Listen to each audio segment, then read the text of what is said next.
Well, I'm so excited for today's guest. I'm joined by Alex Palmisano. He's the co-founder of Revise. Thanks for joining. Of course, happy to be here, Celeste. Yeah, so Alex and I, we used to work at an organization together. Our paths never really crossed. But when he started Revise, him and his group were really instrumental in helping support some of the initiatives here at Spectrum Interiors, which I always think is so fun. So maybe share a little bit about what you guys are doing. And I think it kind of goes along the lines of what we're talking about, right? Being kind of a disruptor to the architect construction process. Yeah, of course. I mean, I just to quick high level, Revise is a real estate advisory company. We consult on a lot of projects, and we really help clients, tenants, and in a lot of cases, landlords and brokers Mhm. problem solve in the early phase of projects. In this world that's kind of post COVID-19, where no one really knows exactly how much space they should take, where they should be, what it should cost. We're really allowing ourselves and our expertise to guide some of that decision making early in processes. So, you know, we started the company a couple of years ago, really with the charge of solving for some of those challenges that everyone's seeing in markets. And it's been interesting to see how the company has kind of established itself and grown, and the reputation's grown. So it's been a fun journey. But yeah, that's really what we're up to. That's awesome. And it's so exciting too, because again, it's talking about, our process here at Spectrum is a little bit different. And I think ultimately at the heart of both your organization and our organization is really trying to have a better experience for the client, right? Really trying to be able to provide some more guidance on the front end instead of being engaged on the back end, like typically. Yeah, that's exactly right. And I know in my career to date, working in architecture and in interiors and all over that world, we always used to be given information to start projects, right? You are handed a lease that's already been established with a square footage and a budget. And then it's sort of, the charge of the architect and the builder is to go figure it out. Yep. And what we're finding is that that's not really acceptable anymore. We have access to all this data. We have access to all these tools. Why should we sit and wait and set projects up for failure when we could set them up for success? Yeah. Maybe tell a little bit of background about you and just around technology, because I think then will lead to our conversation of AI, right? In the industry. It's the buzz term. We're going to get into that later, but maybe for our listeners, viewers, maybe share a little bit of background as it relates to technology for you and your career. Sure. No, it's interesting because I started out, with a really traditional path of going into architecture, as I think a lot of people do. And I went to grad school and, I was steadfastly believing I was going to become an architect and follow the mold and do all of those things. And I got really interested along the way with the tools and kind of the digitization of architecture. And that kind of happened even back in grad school. So therefore, my whole career to date, starting at Gensler and kind of working with their teams there has really been both about, I'd say a path of traditional technical project architecture plus an overlaying and kind of advancement of tools and innovation within the companies. Um, and so from the jump, I've been very interested in solving those problems and understanding the tools that are available and how to use them and frankly how to break them and fix them and come up with processes that kind of hack tools and build things that work to our advantage as best as possible. So just I think by being inquisitive and partially disruptive, I guess myself, By and nature. acknowledging just acknowledging that the industry is somewhat archaic in the way that it works, I've kind of built a reputation and a skill set around solving these types of problems. So I think that kind of summarizes, the background a little bit and what I do. Of course, that could be a Yeah, whole thesis on from the beginning to for now, but I think sure. that's kind of the theme. No, for sure. I don't want to, yeah, no, I mean, I don't want to absolutely belittle, but I think it's been fascinating to see and just learn about your career path and as it relates to technology and really kind of utilizing that. And I think you said it kind of making what did you say? It's almost like an assessment, trying to figure out, okay, how can we better the process? How can we really refine the technology that we're using? and things like that. So I'm excited to have you.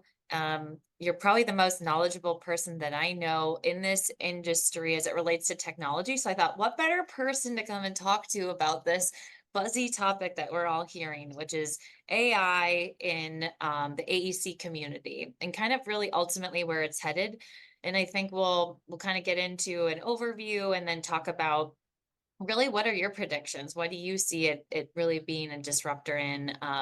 What can organizations do to kind of help prepare for that, or what that looks like? But anyway, so maybe if you want to take a step back and give us an overview of kind of AI in general, what it is, maybe for people that don't necessarily know what it is, and then how it relates to our industry.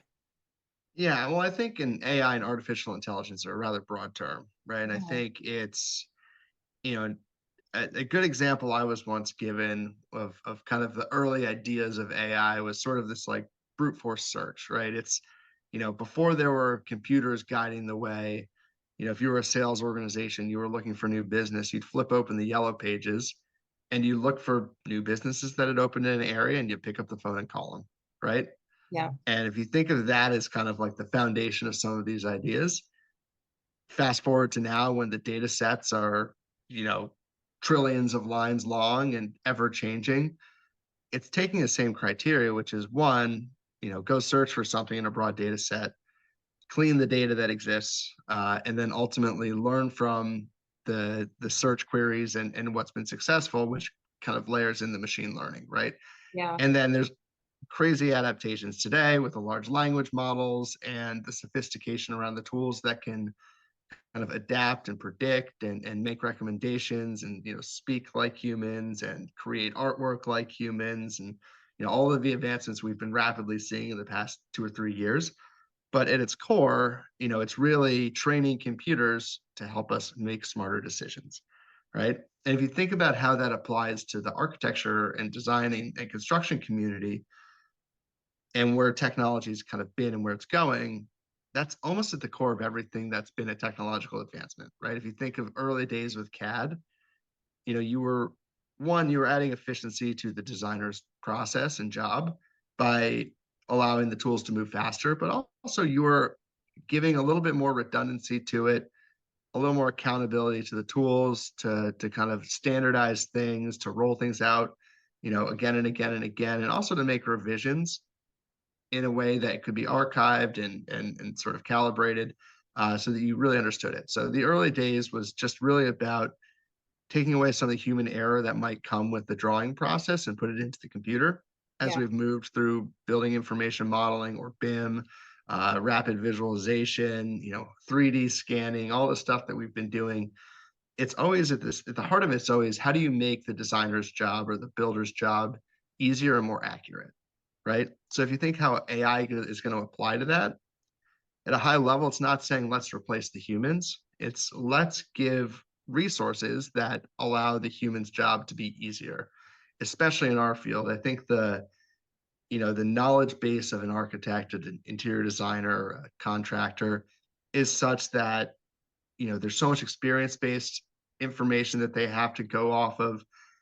Sure, computers over time can be trained to think and act like architects or contractors, but I don't think we're there yet. I think that we're a long way out from, that happening anyway, because if you think about it, to kind of reach that point of singularity where the AI is smart enough, both designing and building, you kind of need, robots designing and robots building to truly eliminate the human. We're not we're nowhere near close to that. So really yeah, I'd say the focus of this conversation and sort of the future of AI right now is just how do you make everyone's life easier and better, more productive, and how do you drive decisions with clients, with prospective tenants, so that everyone is working with the best data possible.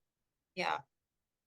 I think it's interesting as we were kind of prepping for the call, you had mentioned, and maybe you can kind of expand on this a little bit, but there is so much potential for disruption.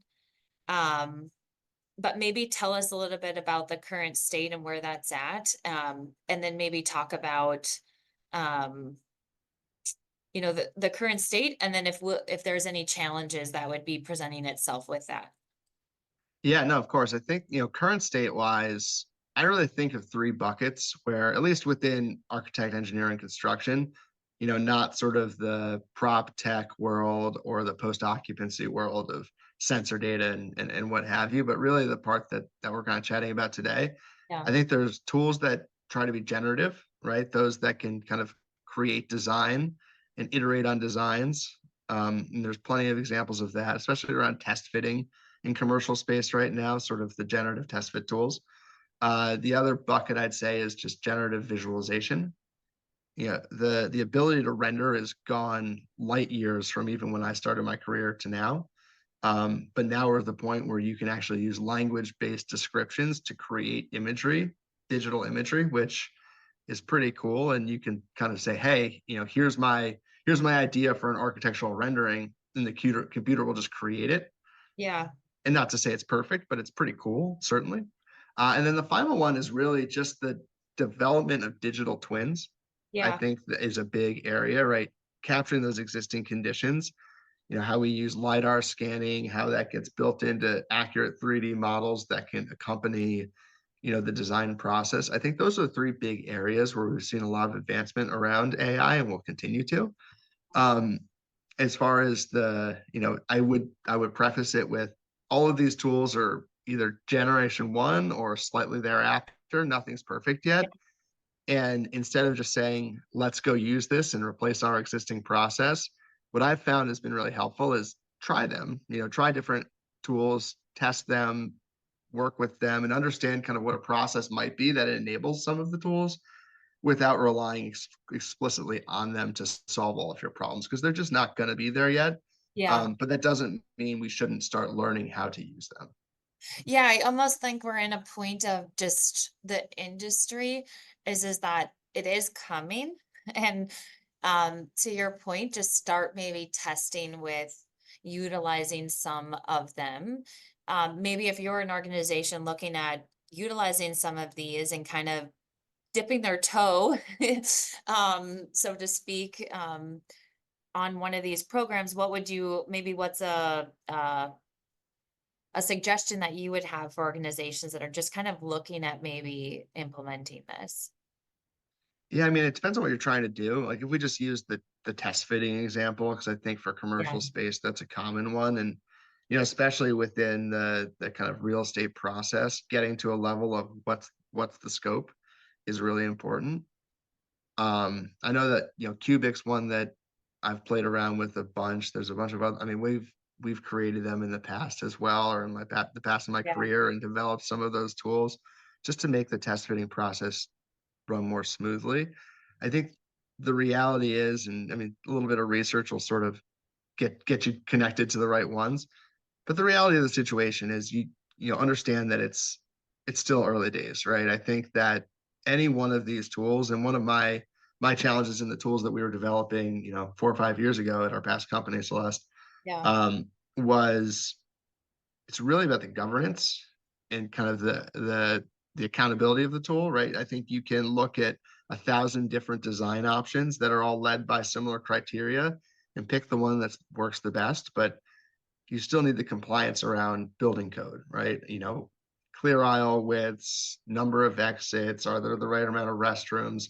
That's a big part of it that always needs to be checked. But the other piece is the front end that hasn't quite been solved for yet, or at least I haven't seen it get solved for in a really elegant way, which is what is the space you need and how much of it do you need, Mhm. right? So I think as smart as the generative tools can be, without the right set of rules, their functionality is questionable because they might not be able to drive the decisions. And then without the governance on the back end, you might go and put something in front of a client that simply won't work. Inaccurate. And Yeah. and, and at the end of the day, it might look great and they might love it. And then you'll go start Yeah. designing it and put it in front of a building department, and they'll flag you and you have to go through multiple revisions and code review, right? Which would not be Yeah. great. So I think there's reasons to be wary, but it's definitely fun to play around with them and understand how they work. Yeah. Um, Well, so you were saying an interesting percentage. I don't know if you remember recalling. You were saying the reality of chat GPT, which I feel like again is like the buzziest one we're hearing right now, as far as it relates to those large kind of language models you had mentioned. What was that percentage of accuracy again? It's somewhere around 14 or 15% accurate right now, which I mean Which that's I'm shocked. Like the way that people were describing it, it was like, oh yeah, this is gonna absolutely, as it relates to maybe marketing, within the AEC community. That's where I'm mostly hearing it, I guess, replacing actual full-blown like individuals of their job or role.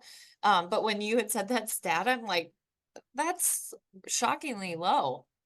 well, it is, and I mean that fundamentally it comes down to the large language models and their ability to reason like humans do, right? And that's something that's being actively worked on right now, of course, but in the early versions of them, the ability to validate the information coming out. Remember, what all those tools are really doing is trying to understand how we as humans speak or write or, et cetera, and tie it to a large search query, and come together, bring those two together to come up with some sort of like a nicely worded statement that sounds like a thoughtful human wrote it, right? So if you think about it, if the background data is not right, that they're going to query for, they might say it. The machine might put back something that sounds really confident, but it might be based on the wrong information. Mhm. Um, and if you play around with the GTPs of the world, as I certainly do all the time, you start to realize that they're getting a lot better at giving you the boilerplate answer,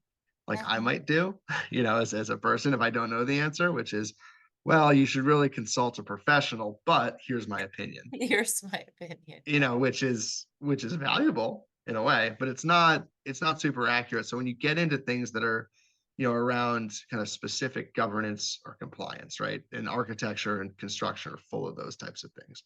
Yeah.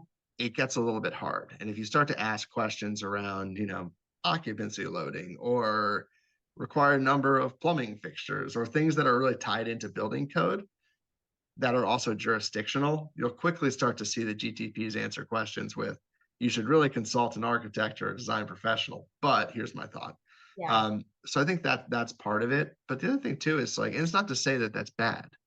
It's Yeah. just the reality, right? The fact that large language models are able to be leveraged and utilized and put out really compelling content Yeah. is a huge advancement. So I don't want to belittle that, but I also want to, make the statement that if depending on what you're trying to do, if you're really looking for something technical or specific, it's not going to be there yet. But if you're looking for marketing content or email generation or even help with language drafting a proposal or things like that are time consuming and tedious and whatever else, what it will do is it'll give you a lot of really good insights and information that you can take and use and you can kind of edit upon yourself, right?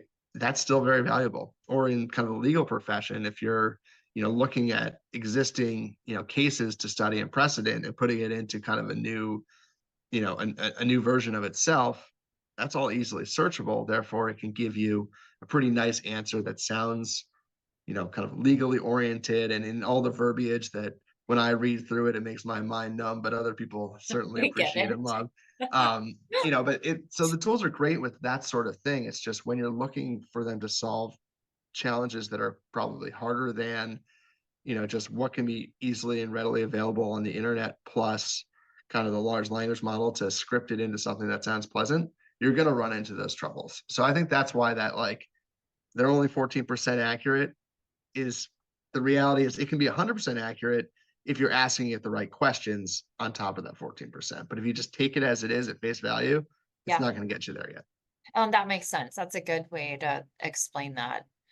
And it's interesting to hear kind of your thoughts on, and what it sounds like, right, from what you're saying is people are still, especially as it relates to, we're just talking again, because it's this large topic, just about our industry that we're in design and construction. You say around governance, right? Like building code, things like that will require right now, somebody making sure and confirming that information and having kind of eyes on it. That's what I'm Yeah, and I think that's totally fine, right? I think that's why I keep saying, test the tools, use the tools, learn to use them, but understand that there's things that you're going to need to make sure you're covering to run a professional business, right? Because you don't want to find yourself in a situation where you lean too heavily on the AI tools and then it comes back to, turns out something is missed or wrong in the back end. Yeah. And, just from like the component of machine learning and reasoning engines that are slowly being put on top of these things, Yeah. it'll get there. It will, right? In the next probably 5-10 years, we're probably going to see a lot of advancement in the fidelity of the information coming out.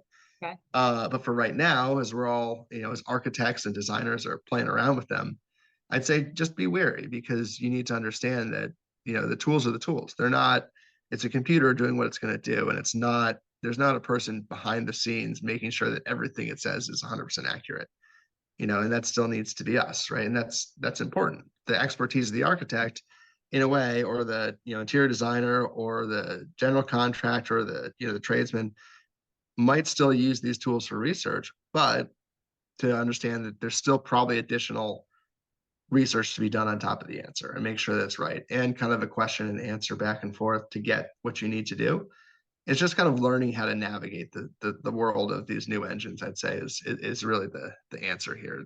Just practice it, learn it, use it if you can. If it's not relevant, don't, until you find the right project for it. But it's they're there and they are truly, I mean, it's truly compelling and interesting to see a computer answer questions in the way that we would, right? Yeah. The reality is it's not in the same way that I might not be correct with my answer every single time, and someone should always look to fact check me. We should with the computer as well.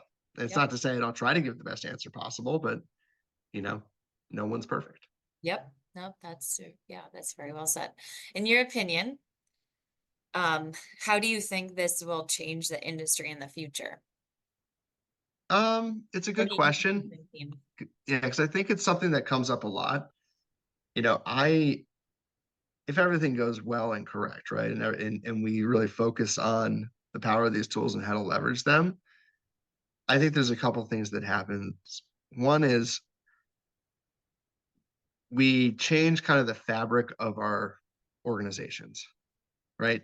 And this is, I think, any sort of technological evolution, you see this happen where at first there's a disruptive component like the ATM versus the bank teller back in the day. Yeah.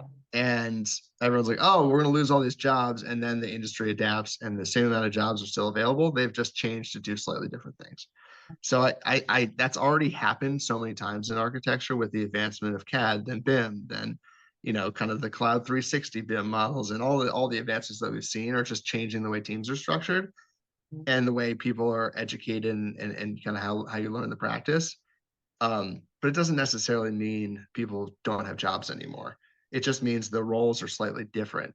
The other way to think about it too is if a company can do more projects at the same time with the advancement of the tools, the challenge becomes more about sales than it does around the actual, human labor. But there's still the ability to effectively make more money with the same amount of resources. So that's never going to be a bad thing. And the final piece of it that I think is really critical, especially the junction we're sitting in right now, in commercial real estate, especially, is there's just been this stall of people doing projects, right? And it's not to say that people don't have problems to solve or portfolios to solve for, but the answers haven't been readily available. So I keep thinking, and this is sort of my big bet that I'm making with our company and everything, that Yep. eventually, we're going to be able to provide the right amount of information, quickly and accurately enough to the right amount of people that everybody gets a little bit unstuck. Because office space doesn't just go away. People's need to have space to do work in doesn't go away. It probably changes. It probably looks a little different than it did 10 years ago, and that's great. But I I'm glad still think we we're put that to bed. Because you yeah. remember how many years that was? Like, will be no more offices.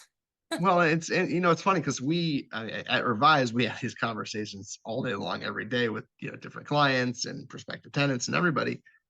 And the issue is not that people don't want to go to work or have an office. It's that they don't know what the right office is and what it should look like, which actually means industry professionals like ourselves, obviously you guys at Spectrum Interiors and us at Revise, and people that are dedicated to this industry really need to come up with ways to give that information more quickly Yep. and frankly, more cheaply, which doesn't sound like a great solution. But if you think of what like a traditional workplace strategy project might run a client for a large engagement, I mean, it's astronomical. So just to get approval to push that forward to say, hey, what do we need is a major barrier, right? Same with within leasing, right? Going to sign a lease over 10 years at, $80 a square foot without the right information for a company in 2024 is an impossible task. But if you feel comfortable with the amount of space you need, what goes into it, how that's being kind of broken out across the lease, whether it's through TI dollars,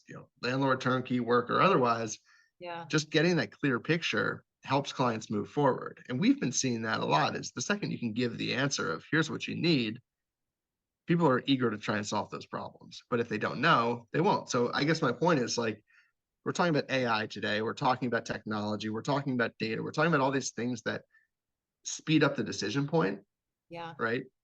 Shouldn't our charge as an industry be taking all that, harnessing all of that, and helping people solve problems more quickly than ever before? Because, I mean, if you look across all the major cities, there's a lot of vacancy and there's a lot of tenants, and there's just not kind of linked up together yet, right? So we know it's going to happen. We know it might look different, but we know there's a lot of decisions that need to be made.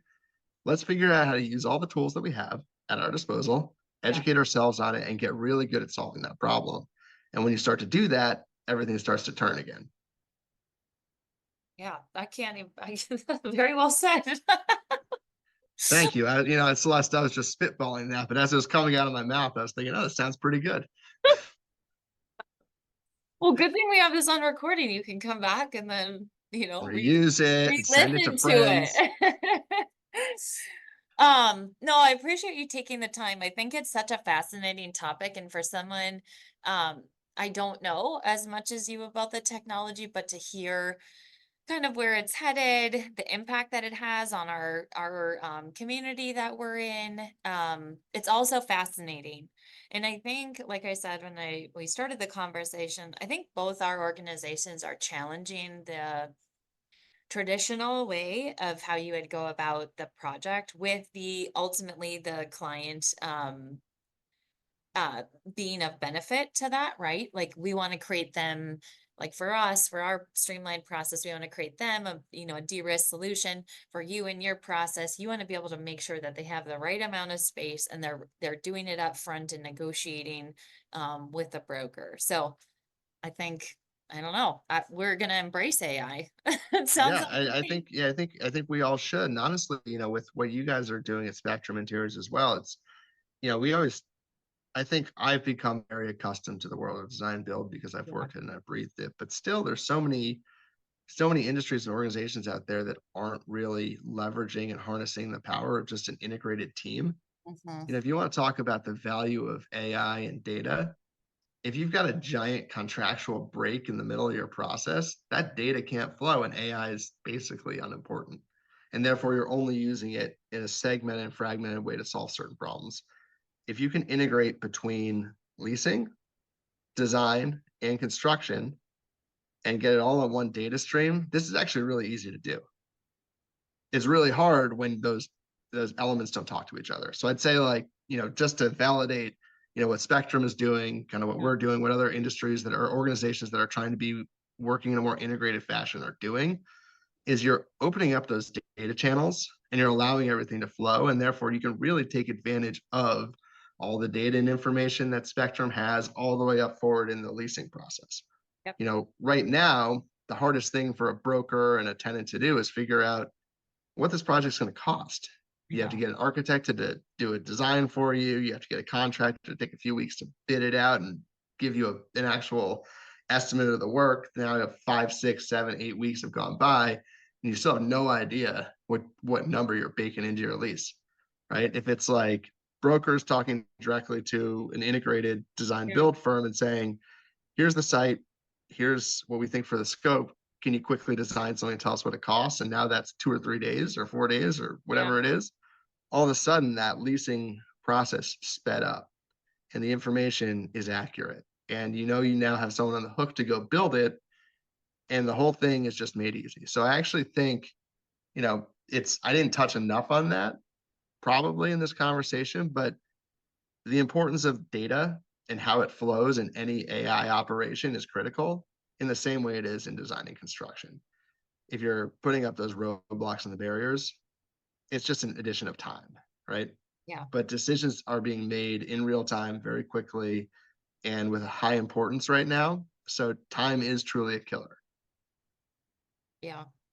Again, another great nugget of information to be left with.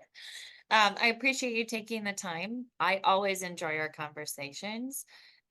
And maybe we'll have to do like a AI 2.0 because I feel like again the topic is so large that we could spend hours talking about one Yeah. particular little piece of it. I mean, you could hone into just one of the subsections of this and I have a know. whole conversation about it. So, I'd be happy to do that. I think it's something that we're passionate about solving for at our company, and I've dedicated, the past 15 years of my life to getting a little bit smarter in and figuring Yeah. out how to solve problems with.